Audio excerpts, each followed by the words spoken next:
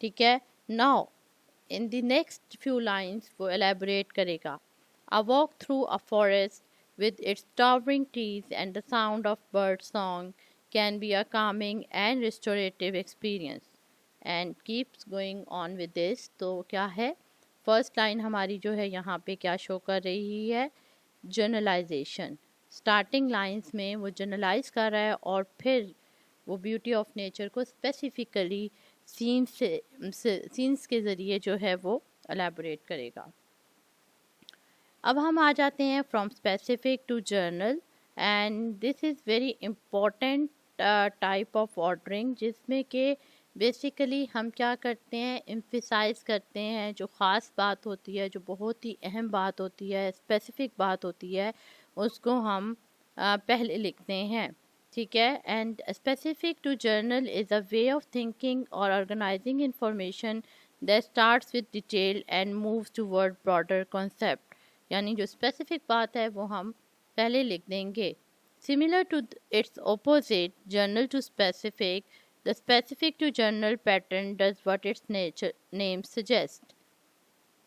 In addition to getting the reader's attention, this pattern also creates suspense and curiosity. جیسے میں نے پہلے کہا، ایک تو emphasis آ جاتا ہے کہ آپ اس بات کو جو خاص ہے وہ پہلے لکھ رہے ہیں. دوسرا اس میں sense of curiosity بھی آپ دیکھ سکتے ہیں. یہ آپ کے اندر ایک curiosity دیتی ہے کیونکہ ڈیٹیلنگس بعد میں آتی ہیں. Next example of a specific to general program. یہاں پہ ایک پیراگراف ہے جو کہ کسی نے اپنے بارے میں لکھا ہے اور وہ اسٹارٹنگ لائن ہی اسٹارٹ کرتی ہے here's what it feel like to turn 60. Specifically ایک اولڈ ایج وومن ہے جو کہتی ہے کہ کیسا لگتا ہے جب ہم ٹرن ہو جاتے ہیں 60 ایئرس. تو یعنی کہ اسپیسیفکلی وہ ٹاپک کو جو ہے تھیم کو جو ہے ایکسپلین کرتی ہے. اور 60 years old still perform surgery on people who could choose other doctors and so on. وہ پھر اپنی جرنلائزیشن ٹاپک کے بارے میں دینا شروع کر دیتی ہے، اپنا point of view general way میں بتانا شروع کر دیتی ہے. So this is the example for specific to general. Now coming to the from most important to the least important. ٹھیک ہے.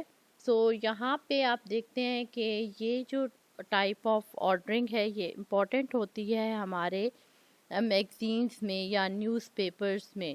Using this structure means revealing the most significant information early on, filling in the rest of the details as the writing moves on. ٹھیک ہے. اس میں کیا ہوتا ہے کہ بہت ہی اہم اور خاص، جسے ہم کہتے ہیں نا ہیڈ لائن بن جاتی ہے، جو بہت ہی خاص بات ہوتی ہے. And news pieces and magazine articles that use order of importance as their writing structure usually flow this way.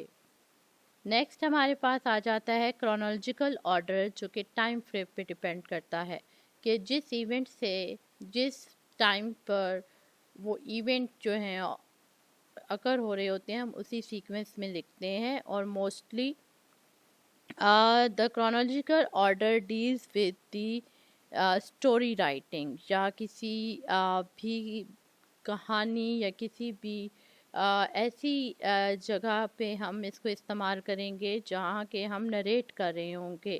Narrate کرنا مین بیان کرنا، کسی کہانی یا خاکے کو ایکسپلین کرنا.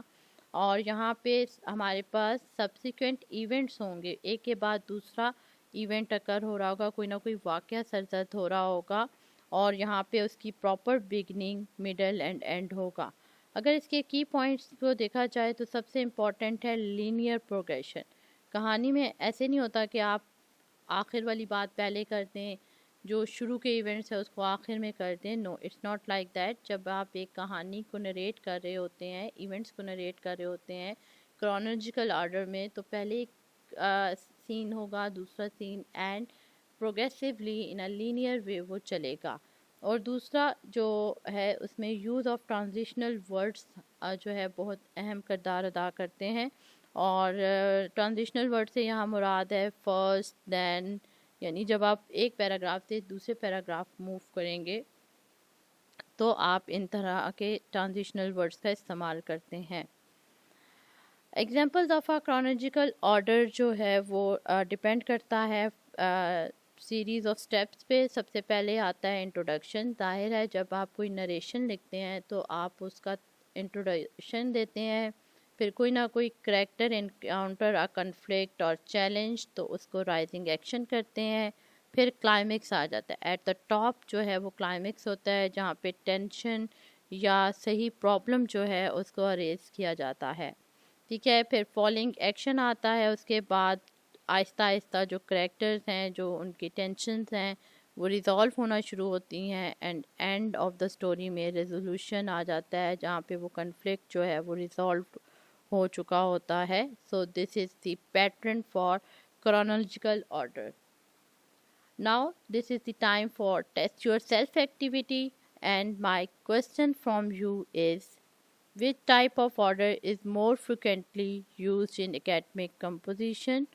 Hope you like my channel, so don't forget to like it, subscribe it, and don't forget to press the bell icon. Thank you.